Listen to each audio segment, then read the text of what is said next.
Cher ami Facebook, bonjour.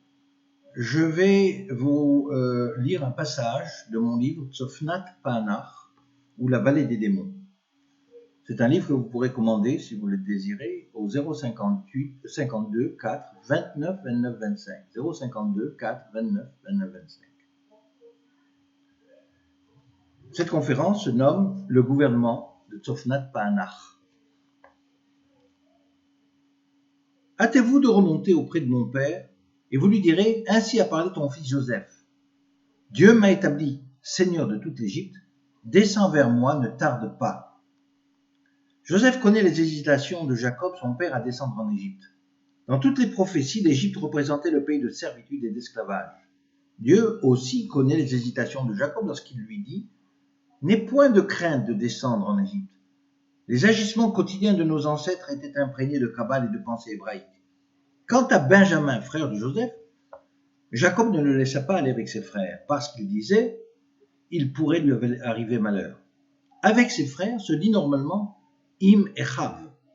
Et là, le texte dit exceptionnellement « Et Echav », car le thème « Et » traduit l'idée de complémentarité et d'harmonie dans la descente en Égypte. Composé de deux lettres, Aleph et Taf, il traduit l'intervention divine, car Aleph, chiffre 1 en numérologie, est l'unité de la divinité, la première manifestation de Dieu dans notre univers, tandis que la lettre Taf, en fin de mot, en représente la dernière manifestation, le dernier soupir, la mort, Mavet. Ainsi donc, afin de se réaliser dans l'harmonie et la providence divine aux yeux de Jacob, la descente en Égypte devait nécessairement se faire à 10, comme il est dit. Les frères de Joseph partirent à 10 pour acheter du grain en Égypte. Et voilà que Joseph se trompe en disant à ses frères, « Dépêchez l'un de vous pour qu'il aille quérir votre frère et vous restez prisonniers. On appréciera alors la sincérité de vos paroles, autrement par Pharaon, vous êtes bien des espions. » Car cela revenait à dire qu'en revenant avec Benjamin, il serait deux seulement. Et cela, Jacob ne l'aurait jamais accepté. Joseph comprit que l'ordre cosmologique de son père devait être en harmonie avec le principe même de la descente en Égypte, et ceci malgré l'encouragement de Dieu et sa bénédiction. Il est écrit, Dieu parla à Israël dans une vision pendant la nuit, et il dit, Jacob, Jacob, Israël répondit, me voici. Et Dieu dit, je suis le Dieu de ton père. N'hésite point à descendre en Égypte, car je t'y ferai devenir une grande nation. Moi-même, je descendrai avec toi en Égypte, et moi-même, je t'en ferai remonter. Et c'est Joseph qui te fermera les yeux. C'est pourquoi, après 3 jours d'emprisonnement, Joseph libère les 9 frères, afin qu'ils puissent revenir avec Benjamin à 10, selon toutes les espérances. Il est écrit, et il les mit ensemble 3 jours en prison. Le 3e jour, Joseph leur dit, faites ceci et vous vivrez. Je crains Dieu, si vous êtes sincères, que l'un de vos frères reste enfermé dans votre prison, et vous partez emporter du blé pour nourrir vos familles. De même, il comble Jacob de bien-être par groupe de 10, ainsi qu'il est dit. Il envoya à son père 10 ânes chargés des meilleurs produits d'Égypte et 10 ânesses chargées de blé, de pain et de provisions de voyage pour son père. Le chiffre 10 est porteur d'harmonie, sorte de message secret qui infiltre à son père l'espoir qu'effectivement l'homme qui est derrière ses agissements conforme à la nature des choses est bien son fils Joseph. Car ce n'est qu'en voyant les chars égyptiens que Jacob s'exclame. Ils lui apprirent que Joseph vivait encore et qu'il commandait à tout le pays d'Égypte. Mais son cœur restait froid parce qu'il ne les croyait pas. Alors ils lui répétèrent toutes les paroles que Joseph leur avait adressées, et il vit les voitures que Joseph avait envoyées pour l'amener, et la vie revint au cœur de Jacob leur père. Et Jacob ne prononce pas le nom de l'autre frère qui est resté en Égypte, afin de ne pas troubler l'équilibre décimal du convoi comportant 10 frères. Que le Dieu Tout-Puissant vous fasse trouver grâce devant cet homme, et qu'il laisse revenir avec vous votre autre frère et Benjamin. Et moi, si je dois être privé de mes enfants, que j'en sois privé. En d'autres mots, Jacob envoie 10 frères sous la providence et la responsabilité du maître égyptien, Joseph, et y ajoute le comble de grâce et de bonté, un peu de baume, un peu de miel, des aromates, de la myrrhe, des pistaches et des amandes. Afin d'adoucir le sort des frères et de cœur du maître égyptien, Jacob avait agi de même en envoyant à son frère Ésaü des présents. Et il envoya des présents au maître égyptien dans le but d'adoucir la justice qui pèse sur ses enfants. C'était un peu la chèvre qu'on envoyait à Seir el-Azazel afin de nourrir les forces du mal. Joseph, en voyant les présents, ne put s'empêcher de sourire à l'idée que son père l'avait soudoyé, comme il le fit avec Ésaü. À nos yeux, Joseph représente les royaumes des cieux, ou plus précisément la présence divine sur terre, car son histoire est l'histoire d'une intervention divine sans laquelle celui-ci aurait été dévoré par une bête sauvage ou tué par ses frères. Par contre, il ne représente pas la royauté du peuple hébreu en gestation, car il n'y a pas de royauté en exil. L'exil est une punition, l'esclavage, la souffrance, le manque de royauté. Le premier attribut à être diminué dans ce cas est bien la royauté de chacun. Dieu dit à Jacob, la présence de Dieu se fit sentir à travers tous les bienfaits que fit Jacob pour sa famille. En fait, nous parlons ici de providence plus que de présence métaphysique.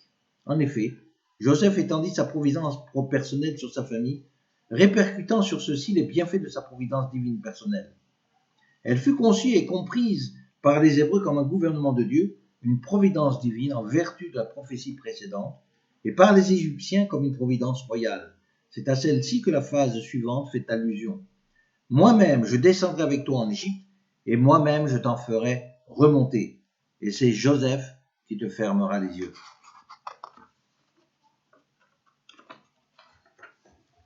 La première fois que Dieu s'adresse à Jacob en l'appelant Israël, royauté humaine, et 2 fois suivantes, il s'adresse à lui en l'appelant Jacob.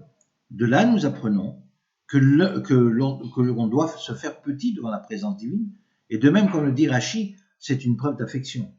Yehuda étant son successeur, il représente la destinée du peuple hébreu qui est de servir Dieu, car Yehud signifie avec la lettre Aïn, destinée, tandis que Joseph signifie ajouter.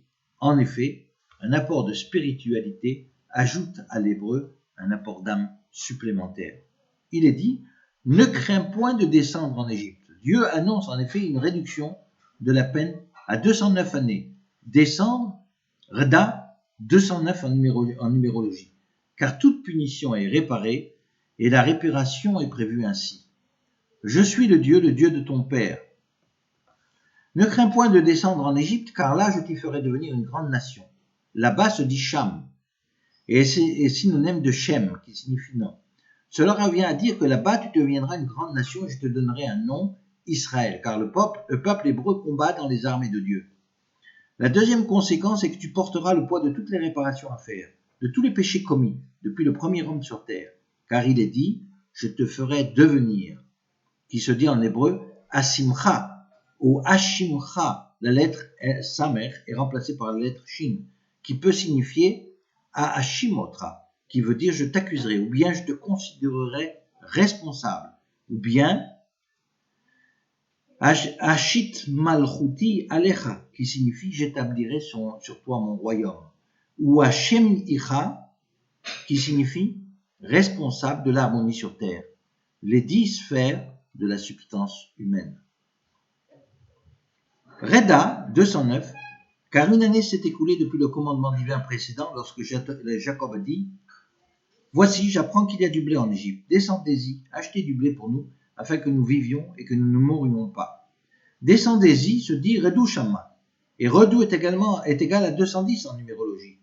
Shamma indique la sanction qui pèse sur la terre d'Israël pendant toute la période d'esclavage en Égypte, puisque synonyme de Shmama, qui signifie désert ou désolation, tandis que pour les Hébreux cela signifie esclavage, tel qu'il est dit, je tournerai ma face contre vous, et vous serez battus devant vos ennemis, ceux qui vous haïssent vous domineront, et vous fuirez sans qu'on vous poursuive. Vous domineront, se dit en hébreu, veradou bachem, car la descente Yérida en Égypte entraîne nécessairement la domination égyptienne sur un peuple qui n'aspire qu'à se révolter, Mérida. Et vous fuirez, se dit venastem, de la racine nes, qui signifie miracle, car c'est par le biais du miracle divin que le peuple hébreu se révoltera contre l'Égypte. C'est à ce décalage d'une année, Reda Redou, que fait allusion Yehuda lorsqu'il dit à son père, car si nous n'eussions pas tardé, nous serions maintenant 2 fois de retour. Mais Jacob sait très bien que la descente en Égypte comporte pour sa descendance l'esclavage et le deuil, Et il pense à cela lorsqu'il dit à ses enfants, « Que le Dieu Tout-Puissant vous fasse trouver grâce devant cet homme, et qu'il laisse revenir avec vous votre autre frère et Benjamin. Si je dois être en deuil, que je le sois. » Votre autre frère, il ne parle pas de Shimon, qui est resté en Égypte, mais rappelle le nom de Benjamin, ce qui laisse penser que, comme l'interprète Rachi, Jacob fait allusion à Joseph et non à Shimon, ce qui confirme que les aptitudes de prophète de Jacob ne sont pas complètement éteintes, comme l'affirment les interprètes. Quant à moi, je rajoute, il fait allusion à Joseph à cet instant précis, mais aussi à Osnat, fille de Dina, qu'il n'a jamais oublié. Si je dois être en deuil, que je le sois. Shakol, shakolti. Le premier deuil, Shakol, est pour la perte de Joseph, et le second, shakolti, prophétique, pour les enfants d'Israël, que les Égyptiens jetteront ultérieurement à la mer. Pourquoi Joseph recommande-t-il à ses frères de ne pas se quereller en chemin? Puis il congédia ses frères qui partirent, il leur dit, ne vous querellez pas en chemin. Ceci pour nous apprendre que le but de Joseph était de provoquer la réparation des frères au niveau de la tribu de la fraternité. Ils lui dirent, Joseph vit encore, et même c'est lui qui gouverne tout le pays d'Égypte. Mais le cœur de Jacob reste à froid, parce qu'il ne les croyait pas. Mais le cœur de Jacob reste à froid, se dit, va ipag libo, de la racine pigion, qui signifie couteau, comme si un couteau avait traversé son cœur. Il leur donna à tous des vêtements de rechange, il donna à Benjamin 300 cycles d'argent et 5 vêtements de rechange. Il leur donna des vêtements, 2 à chacun des frères et 5 à Benjamin, car il désirait provoquer la réparation de l'attribut de jalousie qui avait corrompu ses frères à propos du même vêtement que Jacob lui avait donné. Les frères ne furent pas jaloux de cette préférence naturelle entre Joseph et Benjamin, ils étaient tous deux de même mère. Il envoya à son père 10 ânes chargés des meilleurs produits d'Égypte et 10 ânesses chargées de blé, de pain et de provisions de voyage pour son père. Voit donc la relativité dans les relations de famille de Joseph. À son père, il offre par paire de 10, à Benjamin par paire de 5, et à ses frères par paire de 2. Le chiffre 2 par respect pour la séparation divine de la masculinité et de la féminité, 5 par respect pour la création des 5 mondes, et 10 par respect pour la création des 10 attributs divins de la personnalité humaine. Et il vécut 17 ans dans le pays d'Égypte, et les jours des années de la vie de Jacob furent de 147 ans. Et il vécut, se dit Vayechi. Vav, 6 en numérologie, 6 sphères inférieures de Jacob aspiraient une vitalité égale sur le plan numérologique à Yod Chet Yod Yechi, c'est-à-dire 28, c'est-à-dire 2 fois 14, égale à 2 mains, Yad, afin d'indiquer que là était toute la substance de sa vie, toute la grâce divine qu'il reçut à 2 mains, car la main réunit les 4 éléments de base, Dalet, 4, dans l'ordre divin avec les 10 sphères humaines, Yod, 10, Yad. Et celle-ci constitue la partie du corps la plus extrême qui termine le corps dans le monde factuel et matériel dans lequel nous vivons. C'est elle qui agit en interprétant la volonté humaine, en bien ou en mal. Elle exprime les attributs de la personnalité de l'âme. La main qui détient, la main qui punit, la main qui nourrit. La croyance est liée à elle aussi, ainsi qu'il est dit. Or, tant que Moïse tenait son bras levé, Israël avait le dessus. Lorsqu'il le laissait fléchir, c'est Amalek qui l'emportait. Car le lien qui existe entre la main et la croyance est un lien circonférentiel. Ceci étant expliqué ainsi. Les bras de Moïse s'apesantissant, ils prirent une pierre qu'ils placèrent sous lui et il s'assit dessus. Aaron et Hur soutinrent ses bras, l'un d'un côté, l'autre de l'autre, et ses bras restèrent fermes jusqu'au coucher du soleil. Car une personne croyante dont la main fait le bien aura toujours le dessus dans toute épreuve que la vie nous réserve. Après ces choses, l'on vint dire à Joseph, « Voici ton père est malade. » Et il prit avec lui ses 2 fils, Ménaché et Ephraïm. On avertit Jacob et on lui dit, « Voici ton fils Joseph qui vient vers toi. » Et Israël rassembla ses forces et s'assit sur son lit.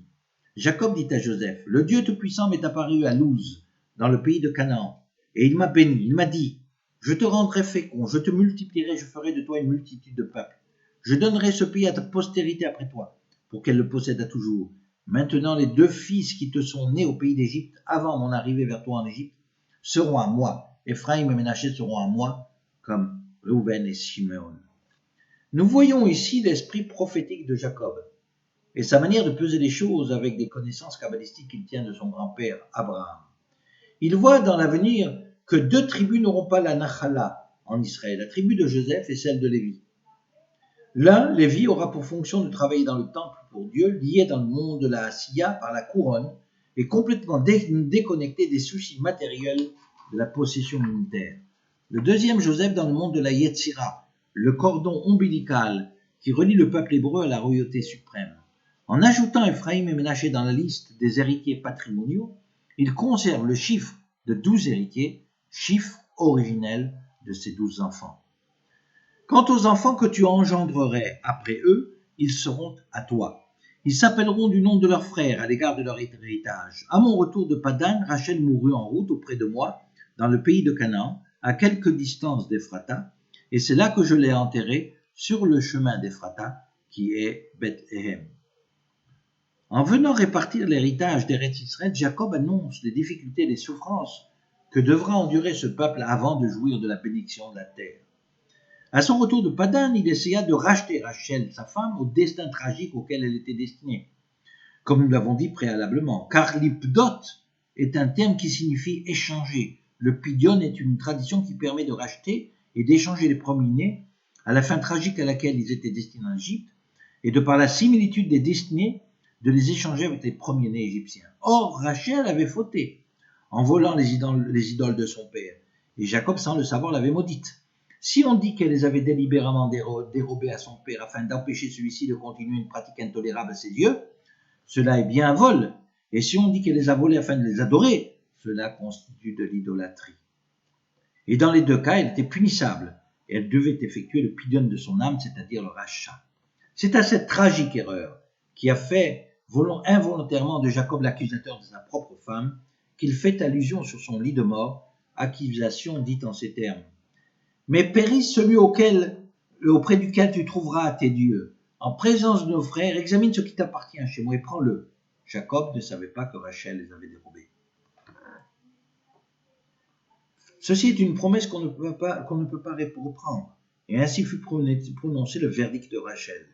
Mais il me semble que Rachel a volé les idoles de son père parce que celles-ci étaient en fait des idoles de vaudou, et que Rachel a craint que son père ne jette un sort à son époux.